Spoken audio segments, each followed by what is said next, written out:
امریکی شہریوں کی اکثریت نے ایران پر حملوں کی مخالفت کر دی ہے۔ 60% شہریوں کا کہنا ہے کہ ٹرمپ کے پاس واضح حکمت عملی نہیں، صرف ایک چوتھائی امریکیوں نے امریکہ اسرائیل حملوں کی حمایت کی۔ امریکیوں کی اکثریت ایران پر حملوں کی مخالف نکلی۔ مختلف براڈ کاسٹ گروپ اور ریسرچ ایجنسی کے امریکی شہریوں میں سروے 1200 سے زائد امریکی شہریوں سے رائے لی گئی۔ 43% نے ایران پر حملے کی مخالفت کی۔ صرف ایک چوتھائی امریکیوں نے امریکہ اور اسرائیل حملوں کی حمایت کی۔ ایک سروے میں تقریباً 60% لوگوں نے حملوں کو مسترد کیا اور کہا ٹرمپ کے پاس واضح حکمت عملی نہیں۔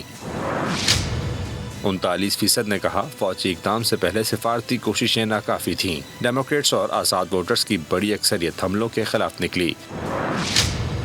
82% ڈیموکریٹس، 67% آزاد امیدواروں اور 23% ریپبلکن ووٹرز نے ایران پر حملوں کو ناپسند کیا۔